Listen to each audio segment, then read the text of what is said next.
Shout out to the supporters of Tupac Was Lyrical. Me Against the World. Great album. It was Tupac at his best. What would have happened if Tupac never caught that rape accusation and he was able to promote Me Against the World like he wanted to promote it?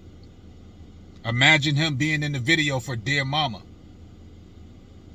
Imagine him being in the video for So Many Tears.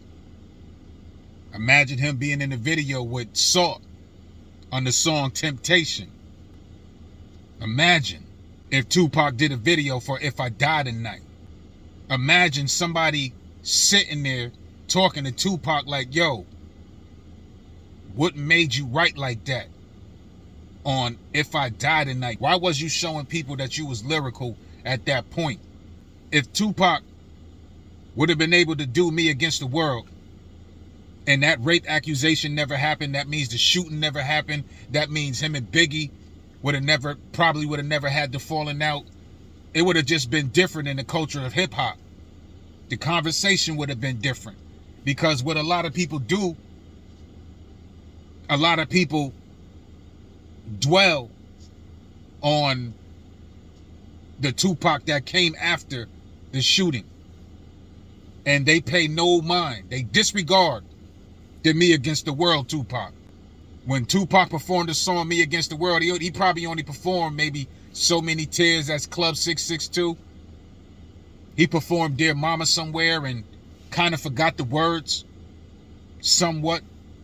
He was going through a lot at that time. He was going through a lot. But he never got the opportunity to promote his best work. Let's be real. Me Against the World is Tupac's best work. Now, I can't tell y'all to say that, I can't force y'all to say that's his best work. In my opinion, that's his best work. The way Tupac evolved with each album. When you go back and listen to Tupaculous now, you'll be like, yeah, it's dope because of the content.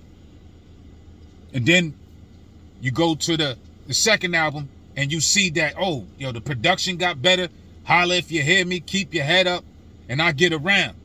Like, oh, sweat, homeboy evolved just 2 years later. And then within that same year, because he started working on Me Against the World in late 93, 94. And then boom, it drops in 95. And by the time it drops, look what he evolved. Look how he evolved again. Now, if the rape would have never happened, he would have just kept evolving, because people would have praised that album. It would have been, the atmosphere of it would have been so different. I fantasize about this often, because that gets overlooked. Only thing a lot of people focus on was Tupac fighting, the last days in Las Vegas. The death row days is crazy. The Bloods, the gangs, all this other stuff, man. All that other stuff came after this young man was conflicted about what happened to him, from the rape, the shooting, to the sentence. The rape, the shooting, to the sentence. He became something else. And I'm not saying it wasn't bad, because he still displayed how lyrical he was. Still displayed that. But when people talk about Tupac wasn't lyrical, I don't know why they just don't resort to the Me Against the World album. If I Die Tonight, very lyrical. Me Against the World, very lyrical. So Many Tears, lyrical, different flow, different kind of vibe that nobody else was doing. Young Niggas is lyrical. Heavy in the Game, he really got lyrical. The whole album is lyrical. And before I go on, let me play this verse real quick.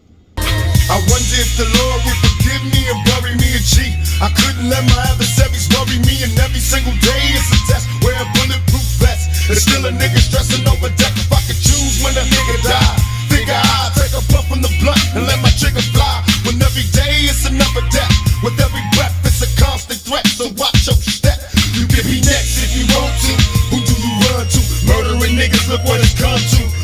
memories bring me misery, and life is hard in the ghetto, it's insanity.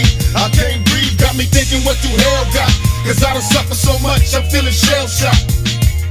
In drive-bys and everyday thing, I don't lost too many homies to this motherfucking game, and Lord knows. Lord knows. Tupac killed that. One of my favorite songs on his album. My favorite song on the album is So Many Tears. This would probably be my second one. I always resort to listen to Lord Knows. But all of the songs on there, the whole album is classic. Even Outlaws, featuring the Outlaws. The whole album is fire, bro. In my opinion, it's definitely top 5 albums of all time. In my opinion, it's better than Illmatic. In my opinion, it's better than Reasonable Doubt. But the albums I mentioned are great albums. The albums that I'm comparing it to is great albums. It's better than Ready to Die. You know what I'm saying? Like, it's that good. But it doesn't get that much praise. Everybody focus in on the angry Tupac. This was the conscious Tupac. This isn't the hit 'em up Tupac. This isn't Against All Odds Tupac. A lot of that stuff would have never happened if that rape accusation didn't happen. A lot of that stuff wouldn't happen. Many of us know that. Me Against the World displayed Tupac showing so many different flows. Death Around the Corner. I was raised in the city, shitty ever since I was an itty bitty kitty, drinking liquor out my mama titty. He was at his lyrical best. Put it like this: Me Against the World, in the parallel universe, Pac is alive. Everything is fine. Everything is fine in that parallel universe. It ain't crazy and madness like this one.